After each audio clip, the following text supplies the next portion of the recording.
Hello student, welcome to success sign. I hope आप सभी बहुत अच्छे से होंगे, अपने आने वाले एग्जाम की तैयारी भी बहुत अच्छे से कर रहे होंगे। जैसा कि आप जानते हैं ना कि इस टाइम जो है एग्जाम बहुत करीब है, तो छोटे छोटे टॉपिक है, बहुत ज्यादा बड़े नहीं है। कोशिश करेंगे आज हम लोग तीन चीजों को क्लियर करेंगे। एक क्या कि जैसा कि हम लोग जानते हैं, हम लोगों ने जो इसकी पिछली वाली क्लास हुई थी उसमें हम लोग ने क्या पढ़ा था, दाग के बारे में पढ़ा था और ड्राई क्लीन क्या होता है उसके बारे में समझा था ना। ड्राई क्लीन हमने समझा था कि उसमें ऐसा नहीं है कि पानी की जरूरत नहीं होती है ड्राई क्लीन के लिए। और दाग के लिए हम लोगों ने ये भी समझा था कि दाग के लिए जो होता है ना, उसमें क्या है, अवशोषक और विलायक पदार्थ की जरूरत होती है। अवशोषक क्या करता है कि कपड़े पर, जिस कपड़े पर दाग लगे हुए हैं उसमें क्या करते हैं, उस कपड़े पर ट्रेस पेपर रखकर उसके बाद जो है अवशोषक पदार्थ होते क्या है, जो अपने अंदर अवशोषित कर लेते हैं या सोखने की क्षमता जिसमें होती है। जैसे कि मुल्तानी मिट्टी हो गया, और क्या हो गया कि ब्रेड का चूरा हो गया, ब्रेड क्रम्ब ना, और क्या हो गया कि चोकर हो गया। तो ये सब चीजें होती हैं कि जो अपने अंदर सोख लेती हैं, उसको क्या कहते हैं कि अवशोषक कहते हैं। और विलायक क्या हो गया, मिट्टी का तेल हो गया, तारपीन का तेल हो गया, और क्या हो गया, पेट्रोल हो गया। तो ये सब क्या है, ये सब विलायक हैं। तो कई प्रकार के हम लोगों ने ज्वलनशील और दो दो कैसे थे, अज्वलनशील थे। तो हम लोगों ने बहुत अच्छे से इसको पढ़ा था। दाग का चैप्टर जो है हम लोगों को बहुत अच्छे से, आप लोग आई होप आप लोगों ने बहुत अच्छे से समझा भी होगा। तो चलिए इसी के साथ स्टार्ट करते हैं। आज हम लोग क्या पढ़ेंगे, हम लोग जानते हैं कि कपड़े पर ब्लीच कैसे की जाती है। हम लोग नील के बारे में पढ़ेंगे और हम लोग किसके बारे में, केयर केबल के बारे में पढ़ेंगे। तीनों टॉपिक जो है कोशिश करेंगे कि एक ही क्लास में हम लोग तीनों चीजें जो है वो क्लियर कर सके। क्या हम लोग क्या पढ़ेंगे कि नील के बारे में यानी ब्लू, और हम लोग किसके बारे में पढ़ेंगे, और हम लोग क्या, हमने कहा कि नील के बारे में पढ़ेंगे और किसके बारे में पढ़ेंगे कि ब्लीच के बारे में, पढ़ेंगे और केयर केबल। कोशिश करेंगे कि ये तीनों टॉपिक आज क्लियर हो जाए, क्योंकि जो है बहुत ज्यादा इसमें नहीं बचा हुआ है, काफी कम बचा हुआ है, तो हम लोग बहुत जल्दी से इसको क्लियर करेंगे। उसके बाद क्या है कि तीन चीजें जो कि बहुत इंपॉर्टेंट थी वो हम लोग की क्लियर हो जाएंगे, फिर छोटे छोटे टॉपिक हम लोगों के बचेंगे। चलिए इसी के साथ स्टार्ट करते हैं। आज पहले क्या पढ़ेंगे, ब्लीच के बारे में। तो ब्लीच जैसा कि आप लोग जानते हैं ना कि ब्लीच किस पर नहीं की जाती है, ब्लीच ना ये किस पर नहीं की जाती है, ये रंगीन कपड़ों पर नहीं की जाती है। अगर आप रंगीन कपड़ों पर ब्लीच करते हैं तो वो क्या होता है, रंगीन कपड़ों पर नहीं की जाती है, नहीं की जाती है। तो अगर आप रंगीन कपड़ों पर ब्लीच करेंगे तो उससे क्या होगा कि जब रंगीन कपड़ों पर ब्लीच करेंगे ना तो कलर जो है उसका उड़ जाएगा, क्योंकि ब्लीच का काम ही यही होता है कि कलर को हटा देना। ब्लीच का काम क्या होता है कि कलर को हटा देना।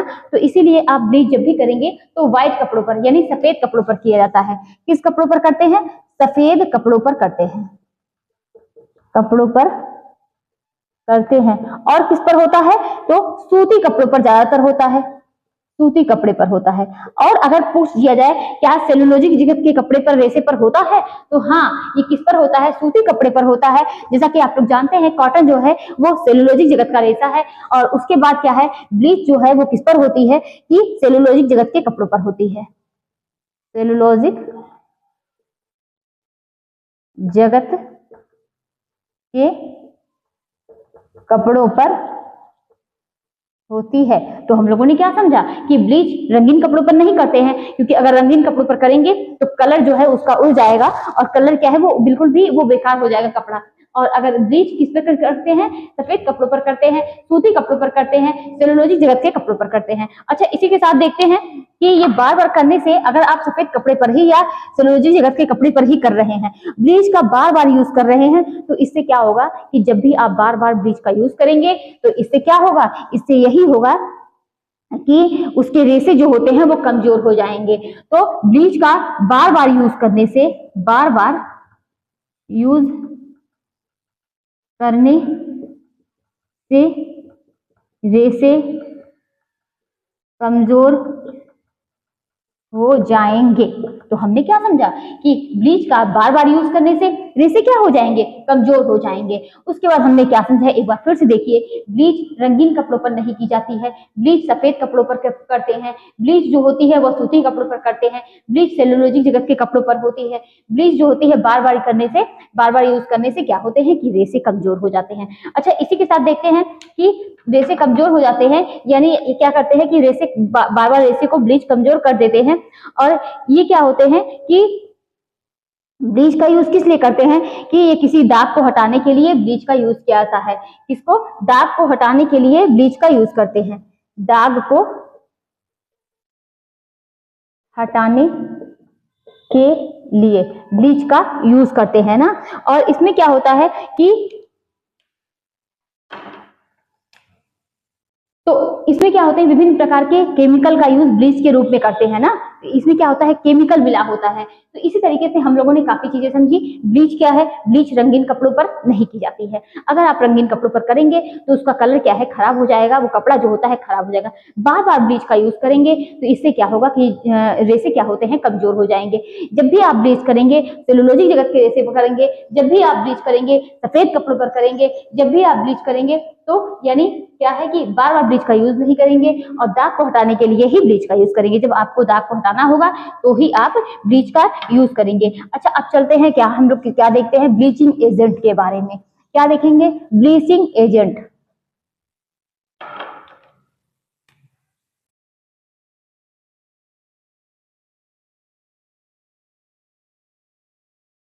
ब्लीचिंग एजेंट के बारे में देखते हैं। ये कितने होते हैं? ये दो प्रकार के होते हैं ना। ये दो प्रकार के होते हैं। तो इसमें एक पहला क्या देखेंगे? पहला देखेंगे ऑक्सीडाइजिंग। ऑक्सीडाइजिंग। और दूसरा क्या देखेंगे? पहला ऑक्सीडाइजिंग हो गया और दूसरे नंबर पर अगर देखेंगे तो क्या है कि रिड्यूसिंग।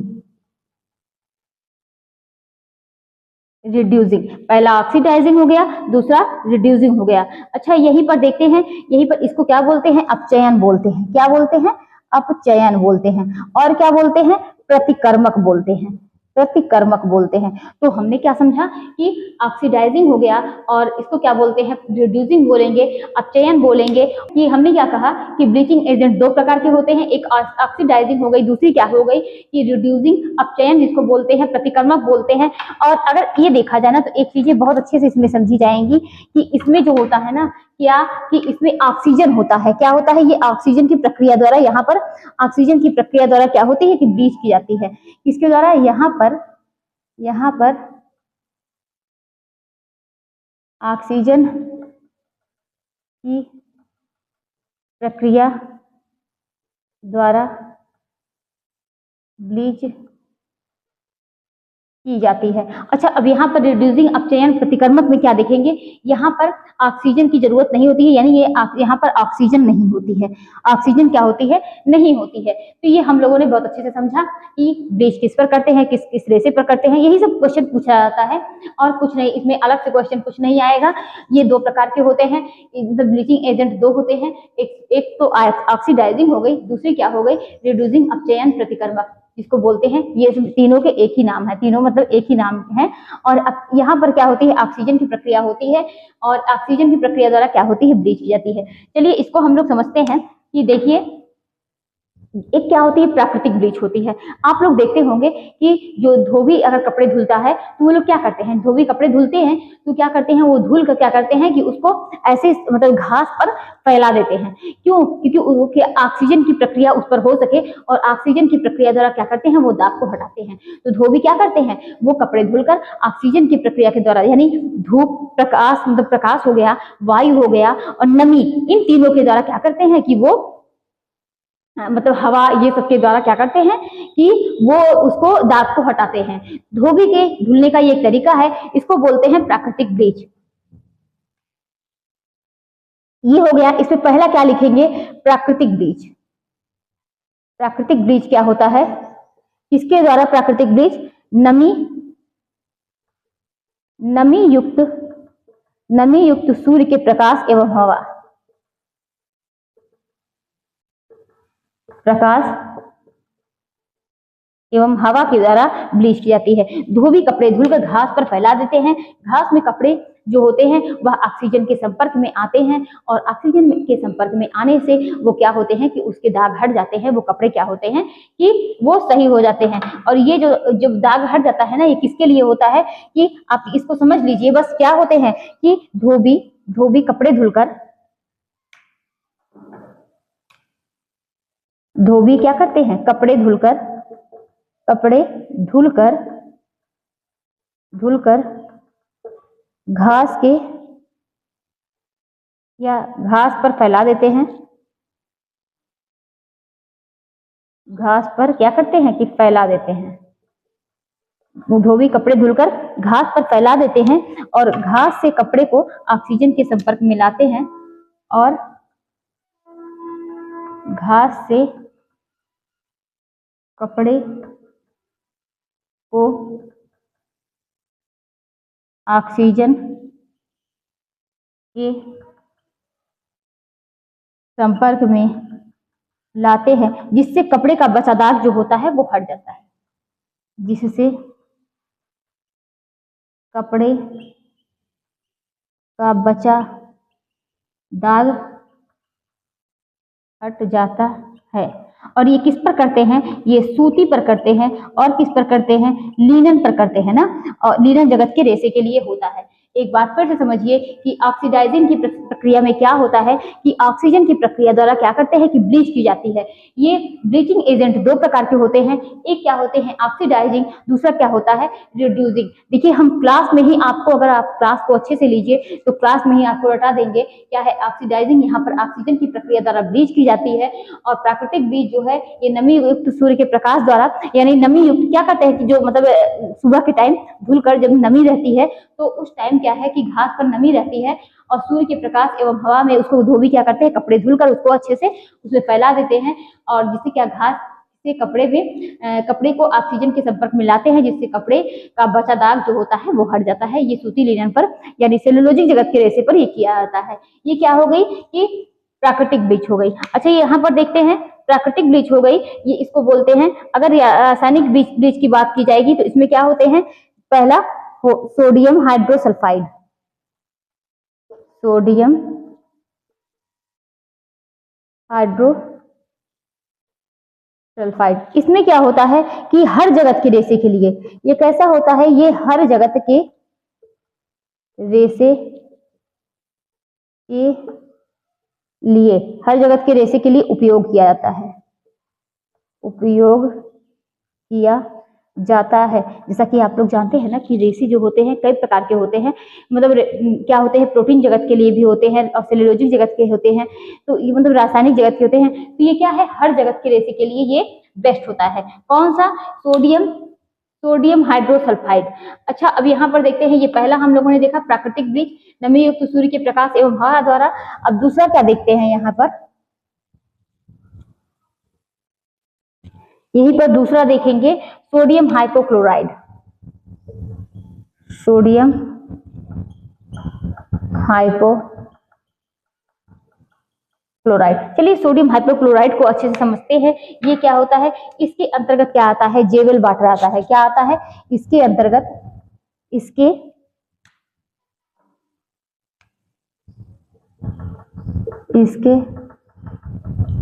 अंतर्गत क्या आता है, जेवल वाटर। इसके अंतर्गत जेवल वाटर, ये क्या है, ये एक जेवल वाटर जो है ना ये एक ब्लीचिंग एजेंट है। क्या है, ब्लीचिंग एजेंट। यह एक क्या है, ब्लीचिंग एजेंट है यानी विरंजक है।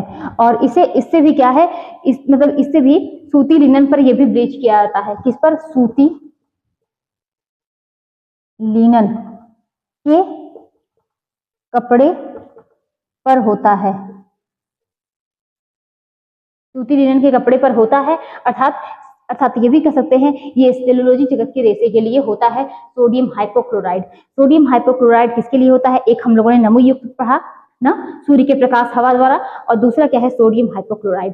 तो ये क्या है, ये भी ब्लीचिंग एजेंट के लिए क्या होता है, ये भी ब्लीचिंग एजेंट है। तो जेवल वाटर से क्या करते हैं कि इसको सूती मतलब कपड़े ब्लीच करते हैं, इस कपड़े को सेलुलोजिक जगत के रेशे के लिए। अब जेवल वाटर का रासायनिक नाम बात करेंगे तो जेवल वाटर का रासायनिक नाम, वाटर का रासायनिक नाम क्या है, यही है, क्या है, सोडियम हाइपोक्लोराइड, सोडियम हाइपोक्लोराइड।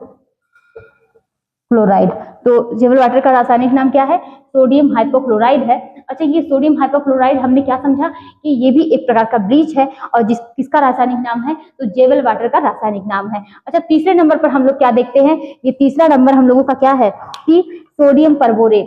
क्या है, सोडियम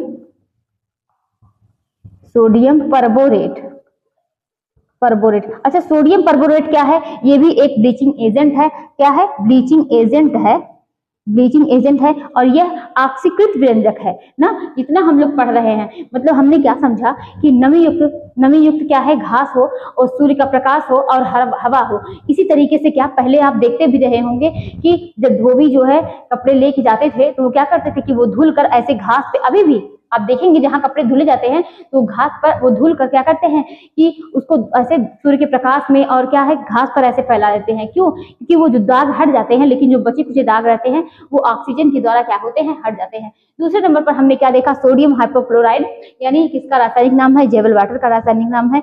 इसका भी यूज सेलुलोजिक जगत के रेशे को, मतलब रेशे को साफ करने के लिए, उसके दाग को हटाने के लिए किया जाता है। तीसरे नंबर पर हम लोग आते हैं, इसको बोलते हैं सोडियम परबोरेट। ये क्या होता है, ये भी एक प्रकार का ब्लीचिंग एजेंट है और ये भी क्या है, यह ऑक्सीकृत विरंजक है। क्या है, यह ऑक्सीकृत विरंजक है। यह ऑक्सीकृत विरंजक है और यह जो होता है ना, यह सॉफ्ट फैब्रिक के लिए यूज होता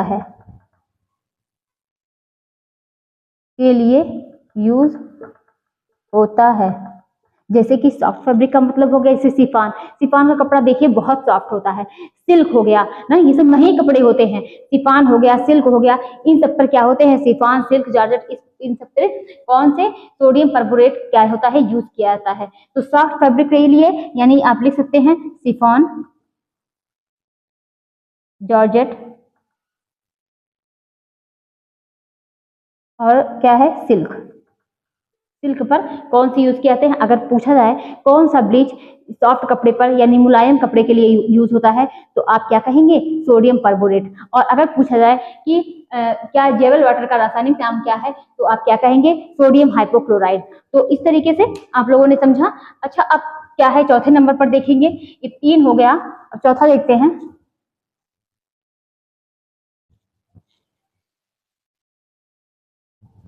चौथा क्या है कि हाइड्रोजन पेरोक्साइड, हाइड्रोजन ऑक्साइड। तो देखते हैं इसको कि ये क्या होता है। यह जो होता है, अभी तक हम लोगों ने जितने ब्लीच पढ़े वो सब किसके लिए थे, वो सब सेलुलोजिक जगत के रेशे के लिए थे। यानी क्या है कि सूती, लिनन, ये सब क्या है, सेलुलोजिक जगत का रेशा है। लेकिन अगर इसकी बात की जाएगी हाइड्रोजन पेरोक्साइड की, तो ये किस पर होता है, ये होता है प्रोटीन जगत के रेशे के लिए। किसके लिए, प्रोटीन जगत के रेशे के लिए, प्रोटीन जगत के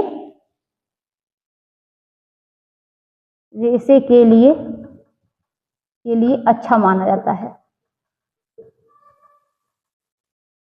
और लेकिन एक बात ये भी है कि अगर ये प्रोटीन जगत के रेशे के लिए अच्छा माना जाता है, लेकिन हाइड्रोजन पेरोक्साइड का यूज तो क्या कर सकते हैं कि सेलुलोजिक जगत पर भी कर सकते हैं, सेलुलोजिक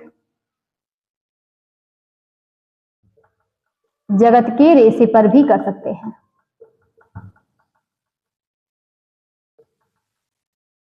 तो सबसे बेस्ट तो यही हो गया ना कि हाइड्रोजन पेरोक्साइड, जिसका यूज क्या करते हैं कि दोनों रेशों के लिए होता है, लेकिन क्या है कि प्रोटीन जगत के लिए ज्यादा बेस्ट होता है और ये इसका यूज सेलुलोजी जगत के रेशे के लिए भी कर सकते हैं। अब आगे देखते हैं कि 5वां नंबर क्या है, पोटेशियम परमैंगनेट। पोटेशियम परमैंगनेट को देखेंगे तो ये क्या होता है, ये पोटेशियम परमैंगनेट क्या होता है, ये कलरफुल होता है। ये कैसा होता है, यह कलरफुल होता है, कलरफुल होता है। पोटेशियम परमैंगनेट क्या होता है कि कलरफुल होता है। यह कैसा होता है, यह भूरे रंग का होता है, यह भूरे रंग का होता है।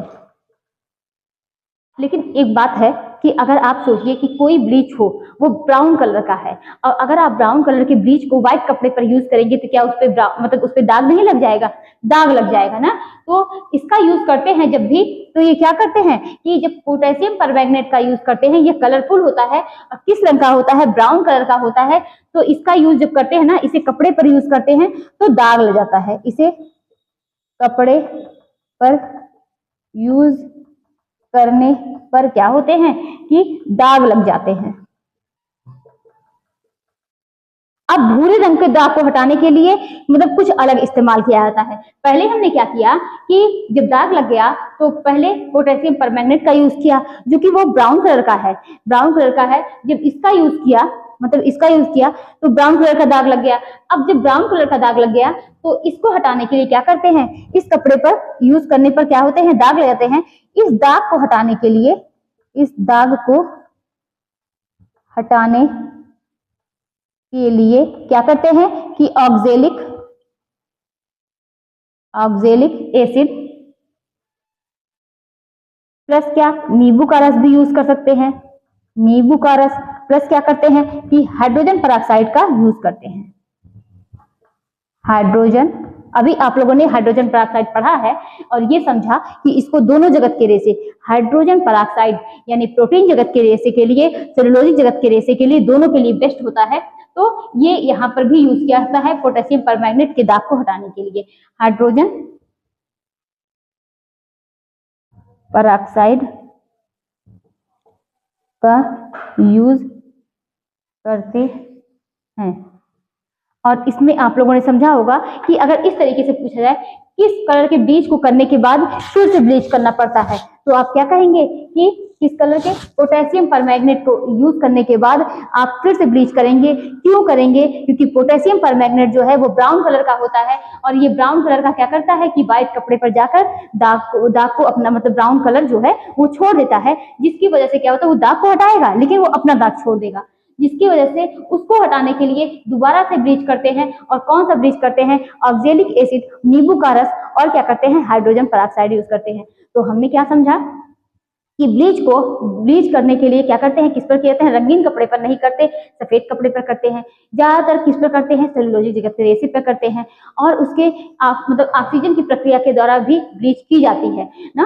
तो इतना हम लोगों ने ये ब्लीच के बारे में समझा, ये पोटेशियम परमैंगनेट देखा, हाइड्रोजन पेरोक्साइड देखा, नमी के द्वारा देखा कि सूर्य के प्रकाश से भी क्या होते हैं कि पहले जो है ज्यादातर ब्लीच इसी तरीके से किए जाते थे। अब और देखेंगे कि ये क्या हो गया आपका ब्लीच का पूरा जो है, ये 5 जो है इसमें था ना, ऑक्सीकृत के द्वारा, जिसमें क्या है ऑक्सीजन की मतलब ऑक्सीजन के द्वारा क्या करते हैं कि ब्लीच करते हैं। तो हाइड्रोजन पेरोक्साइड दोनों जगत के रेशे के लिए होता है, पोटेशियम परमैंगनेट ब्राउन कलर का होता है। इसमें मेन यही पूछा जाता है कि ब्राउन कलर का होता है पोटेशियम परमैंगनेट और इसको हटाने के लिए नींबू का रस और ऑक्जेलिक एसिड और क्या होता है कि हाइड्रोजन पेरोक्साइड का यूज करते हैं। अब आगे देखते हैं हम लोग, इसको देखें, कपड़े पर दाग लग गया, दाग को हटा दिया। अब क्या करेंगे कि कपड़े पर दाग को हटा दिए, अब उसको क्या करेंगे, उस पर नील लगाएंगे ना। तो क्या करेंगे, नील लगाएंगे।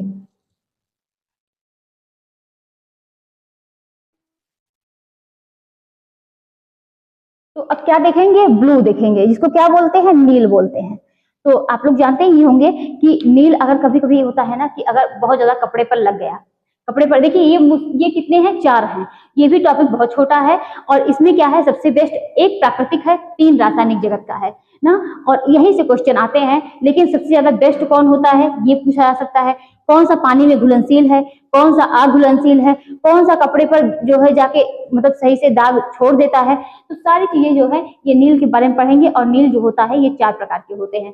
तो इसमें क्या है, अगर पूछा जाए कि नील जो है किस कलर के कपड़े पर यूज करते हैं, तो किस पर यूज करते हैं, सफेद रंग के कपड़े पर, सफेद रंग के कपड़े पर यूज करते हैं। तो नील किस पर यूज करते हैं, सफेद रंग के कपड़े पर यूज करते हैं। इससे क्या होती है, क्या नील लगाने से क्या दाग हटते हैं, नहीं। क्या वो कालापन लाता है, नहीं। क्या करता है, वो चमक लाता है। तो नील क्या करता है, चमक को लाता है, चमक आ जाती है नील लगाने से।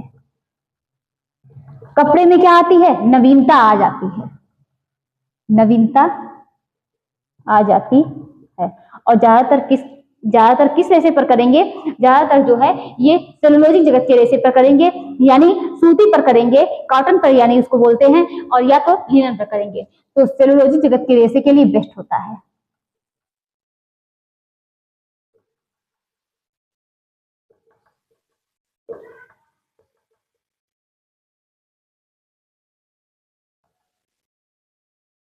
देखिए जब आप ब्लीच करते हैं ना बार बार, तो उससे क्या होता है, कपड़े में पीलापन आ जाता है, लेकिन आप जब आप नील लगा देंगे तो इससे क्या होगा, पीलापन हट जाता है, पीलापन हट जाता है। और ब्लीच करने से क्या होते हैं, रेशे, अगर आप बार बार ब्लीच कर रहे हैं तो उसके रेशे कमजोर हो जाते हैं। आप मतलब कोई दाग लग गया, फिर उसको क्या करिए कि उसको चमकाने के लिए आप ब्लीच लगा लीजिए, तो इससे क्या होते हैं कि उसके रेशे जो होते हैं वो कमजोर हो जाते हैं। और अगर आप और नील क्या होता है, ये क्या होता है, और आप देखिए पहले तो, अब तो बहुत कम लोग लगाते होंगे, लेकिन पहले जो है आप देखिए यूनिफॉर्म वगैरह में बिना नील लगाए, बिना अच्छे से उसको कलफ लगाए क्या है कि कोई कपड़े उस तरीके से पहनते ही नहीं थे। और अब क्या है कि उसको क्या करते हैं कि नील लगाने से उसमें क्या होती है कि कपड़े में चमक आ जाती है, पीलापन जो होता है वो हट जाता है। नील का प्रयोग किस पर करते हैं, तो सेलुलोजिक जगत के रेशे कौन कौन से हैं, सूती है और क्या, लिनन है, लिनन, ये सेलुलोजिक जगत के रेशे हैं। और इस पर क्या होता है, नील जो होता है ये बेस्ट होता है ना, बेस्ट होता है। अब हम लोग क्या करेंगे कि नील के प्रकार देखेंगे, type of blue, type of blue, यानी ये कितने प्रकार के होते हैं, तो ये कितने प्रकार के हैं, 4 प्रकार के हैं। 4 प्रकार के होते हैं, जिसमें से 3 रासायनिक होते हैं और एक जो होगा वो क्या होगा, वो प्राकृतिक होगा। तो चलिए देखते हैं, पहला क्या है, पहला जो है अल्ट्रामरीन है,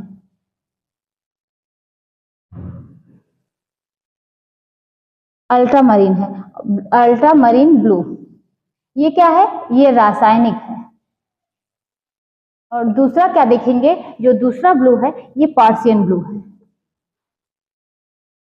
पर्शियन ब्लू, ये भी क्या है, ये भी रासायनिक है। तो हम लोगों ने 2 ब्लू देखे, एक क्या है अल्ट्रामरीन ब्लू देखा, दूसरा पर्शियन ब्लू देखा। अच्छा ये देखते हैं, ये क्या है, ये जो होता है ना, ये जल में घुलनशील है, जल में घुलनशील है, सॉरी क्या है, जल में घुलनशील नहीं है। तो इसमें क्या है, अल्ट्रामरीन, आप देखेंगे अल्ट्रा से यानी अ से क्या है, अल्ट्रामरीन ब्लू है, ये क्या है, अघुलनशील है, यानी ये भी कह सकते हैं ये अघुलनशील है। अच्छा इसको देखेंगे, ये भी क्या है, ये भी अघुलनशील है, ये भी अघुलनशील है। तो ये दोनों, जो दोनों नील है, दोनों ब्लू हैं, ये दोनों क्या होते हैं, दोनों अघुलनशील होते हैं। अच्छा इसमें जब देखेंगे ना, तो यह जो है किससे बना होता है, यह आयरन सल्फेट से, आयरन सल्फेट और प्लस किससे बना होता है, और पोटेशियम फेरोसाइनाइड से, पोटेशियम फेरोसाइनाइड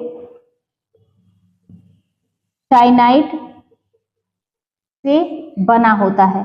तो ये आयरन सल्फेट और पोटेशियम फेरोसाइनाइड से क्या होता है कि बना होता है। ये जल में घुलनशील नहीं है, यानी ये भी कह सकते हैं ये अघुलनशील है। कौन, अल्ट्रामरीन ब्लू, पर्शियन ब्लू, दोनों रासायनिक है। ये क्या है, और इसमें क्या है, इसमें एक बहुत बड़ी खराबी है।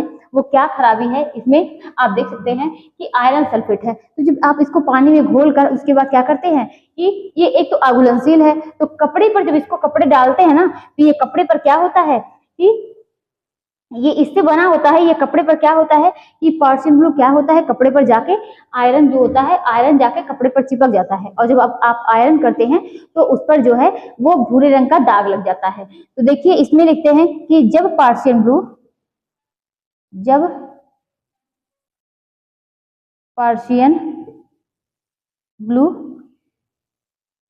किसी कपड़े पर यूज कर देते हैं, तो इसमें जो आयरन है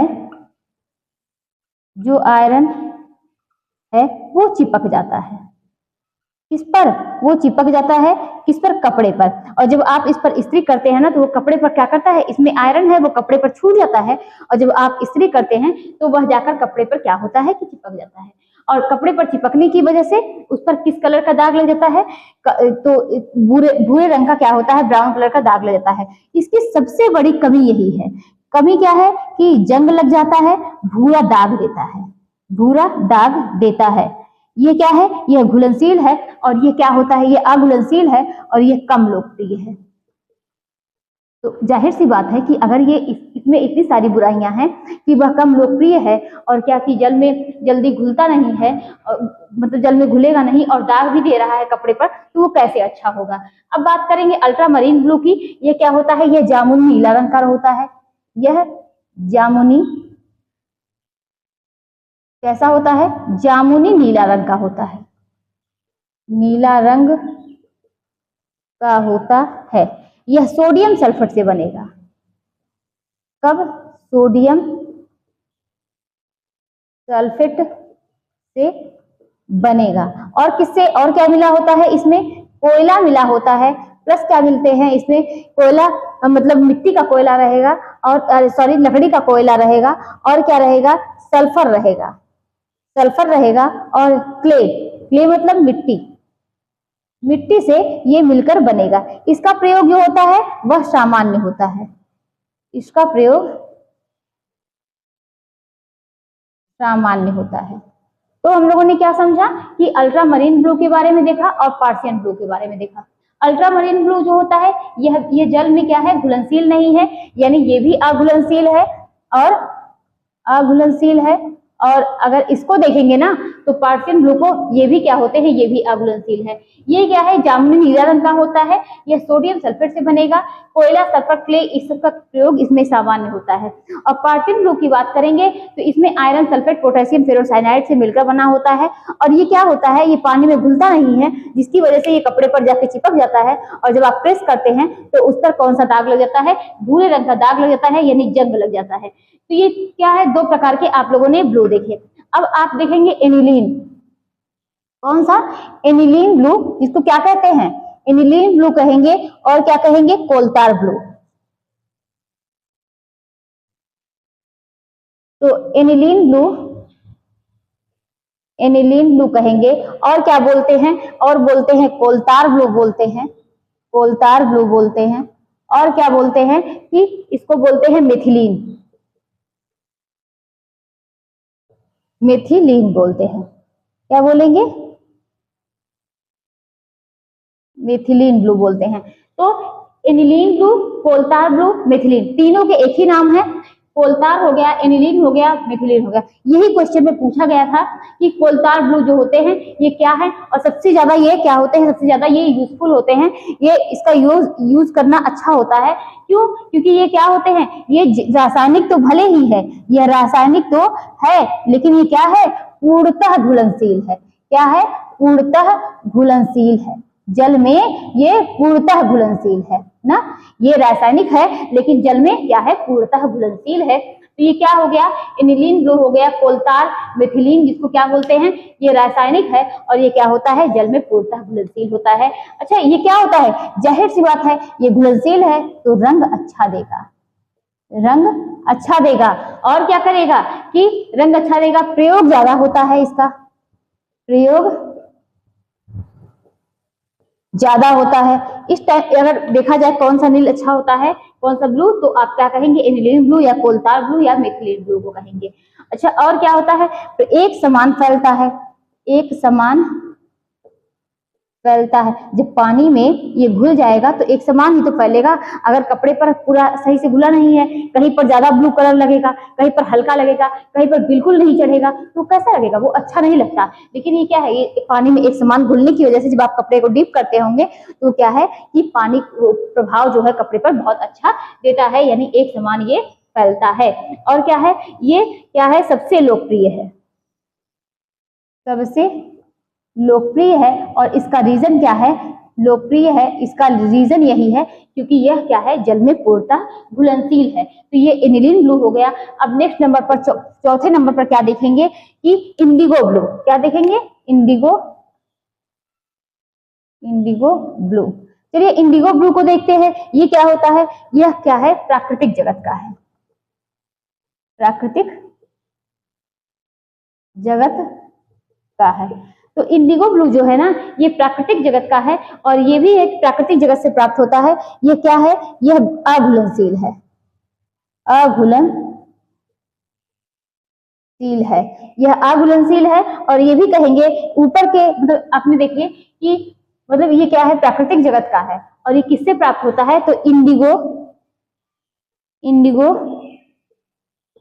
पेड़ की पत्ती से यह प्राप्त होता है। तो आपने क्या देखा कि 4 प्रकार के नील देखे। एक क्या है कि जो पहला आपने देखा था वो क्या था, अल्ट्रामरीन देखा था, अल्ट्रामरीन ब्लू, ये पहला देखा। दूसरा पार्शियन ब्लू। चलिए एक बार फिर से रिवाइज करते हैं। ये अल्ट्रामरीन, ये भी क्या है, रासायनिक है। दूसरा ये भी क्या है, रासायनिक है। और ये क्या है, ये अघुलनशील है ना, अल्ट्रामरीन ब्लू। ये क्या है, ये भी अघुलनशील है। और ये किससे, आयरन सल्फेट और क्या, पोटेशियम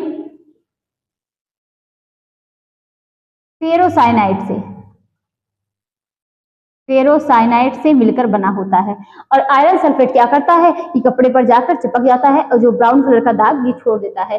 जब आप प्रेस करेंगे तो ब्राउन कलर का दाग लग जाता है कपड़े पर, इसीलिए ये कम लोकप्रिय माना जाता है। ये पूर्णतः घुलनशील नहीं है और ये कब अच्छा होता है। और ये जो होता है रासायनिक, जो ये अल्ट्रामरीन ब्लू होता है, ये भी अघुलनशील होता है। अच्छा, और अगर आपने देखा ये भी अघुलनशील है, ये भी अघुलनशील है, लेकिन सबसे बेस्ट कौन सा होता है, एनिलीन ब्लू, कोलतार ब्लू या कह सकते हैं मिथिलीन ब्लू। इंडिगो ब्लू जो होता है वो प्राकृतिक होता है, बाकी 3 जो होते हैं वो रासायनिक जगत के होते हैं। तो ये आप लोगों ने क्या देखा कि 3 प्रकार के, ये 4 प्रकार के क्या देखे, ब्लू देखे। तो आप लोगों ने कई क्या देखी, ब्लीच पढ़ा और उसके बाद आप लोगों ने ब्लू पढ़ा। अब हम लोग क्या पढ़ेंगे, केयर केबल के बारे में। केयर केबल, तो इसको देखिए, ये बहुत ध्यान से पढ़ने वाली चीज है। तो सारे जो है हम इसको बनाएंगे, इसको समझाएंगे और आप इसको सही से समझिएगा। तो एक एक चलते हैं, एक एक तरफ, एक एक को देखते हैं। ये देखिए, ये किस चीज का निशान है, पहले हम निशान बना देते हैं। एक हो गया, दूसरा हो गया, तीसरा हो गया, और क्या है, चौथा हो गया, और क्या है, 5वां हो गया ना, और क्या हो गया, छठा हो गया। कौन सा, ये छठा हो गया। चलिए 6 निशान है, 6 निशान को आपको पढ़ना है। कुछ पॉइंट है उसको भी आप समझ लीजिए। ये 6 निशान हो गए और प्लस क्या है कि पहला पॉइंट क्या है कि अगर एक बिंदी है तो इसका मतलब समझना चाहिए 30 डिग्री सेल्सियस। अगर 2 बिंदी है ना, 2 बिंदी है तो 40 डिग्री सेल्सियस। अगर 3 बिंदी है, 2 3, तो 50 डिग्री सेल्सियस। अगर 4 बिंदी है तो क्या समझना चाहिए कि 50 हो गया, 60 डिग्री सेल्सियस। और अगर कितना कि ये क्या हो गया, 4 बिंदी है, अगर 5 बिंदी है तो क्या समझना चाहिए, 70 डिग्री सेल्सियस। अगर क्या है 6 है, 1 2 3 4 5 6, तो 95 डिग्री सेल्सियस। क्या है, ये बिंदु जो होते हैं, ये बिंदु क्या करते हैं, टेम्परेचर बताते हैं।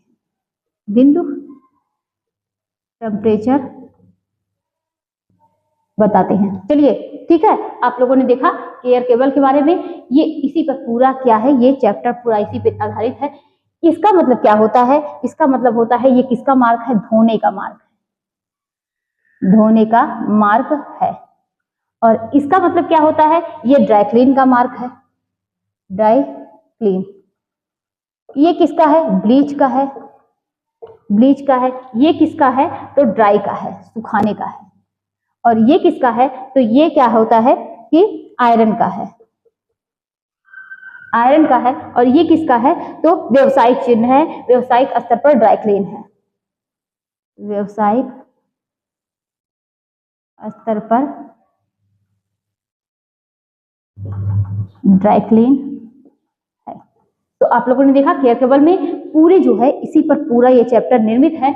एक देखिए पहला क्या है, अगर एक बिंदी है तो आप समझेंगे 30 डिग्री सेल्सियस, 2 बिंदी है 40 डिग्री सेल्सियस, 3 है 50 डिग्री सेल्सियस, 4 है तो 60 डिग्री सेल्सियस, 5 है तो 70 डिग्री सेल्सियस, 6 बिंदी है तो आप क्या कह सकते हैं 95 डिग्री सेल्सियस। ना। ये बिंदु क्या करते हैं, टेम्परेचर बताते हैं। और अगर इस तरीके का निशान है तो धोने का मार्क है, इस तरीके का निशान है तो ड्राई क्लीन का है, ये तरीके का निशान बना हुआ है तो ब्लीच का है, ये अगर इस तरीके का निशान बना हुआ है ड्राई करेंगे, और अगर इस तरीके का निशान बना है आयरन करेंगे, ऐसा है तो व्यावसायिक स्तर पर क्या है, ड्राई क्लीन करेंगे। तो ये आप लोगों ने क्या समझा, पूरा एक मतलब अच्छे से इसको समझा। अब हम लोग इसको क्या है डिटेल में पढ़ेंगे। चलिए एक एक करके इसको डिटेल में पढ़ते हैं।